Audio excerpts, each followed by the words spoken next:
Part 2 na natutunan ko this 2025 Kapayatot, pero life featuring fitness. So ako nga pala si Bro Kapayatot, payat pero nag-workout. And number 1 na natutunan ko about life na related to fitness is yung friendship ay kailangan mo rin palang i-workout. Kumbaga, yung friendship Kapayatot ay para siyang muscle na kapag hindi mo win-workout ay nawawala. And yun yung na-realize ko this 2025. Pero hindi nyo naman kailangang araw-araw na magtsikahan dahil ang tunay na kaibigan Kapayatot, mararamdaman mo yan kahit isang beses lang kayo mag-usap sa isang taon. Ramdam mo na nandun pa rin yung genuine and care ng isang friend na meron ka.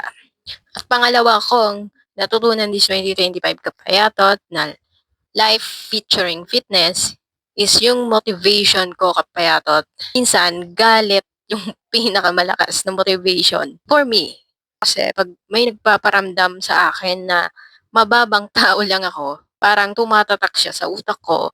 Pagkatapos, habang nag-workout, yun yung iniisip ng utak ko. Kaya parang napupush ng utak ko yung buong katawan ko para mag-train to failure. Dahil iniisip ko na dapat patunayan ko sa nagparamdam sa akin noon, although hindi naman ata niya sinasadya, is kailangan ko pa rin ipakita na hindi ako yung iniisip niya.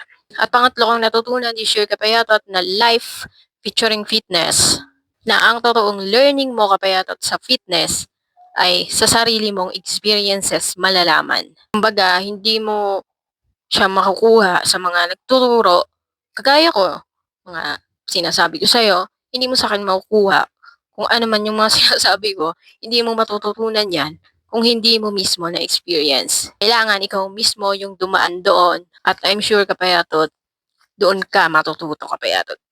So yun lang Kapayatot, Happy New Year ulit and I hope mag-workout ka na this 2026 and let's grow together sa Payat Fitness Workout Group. Bye!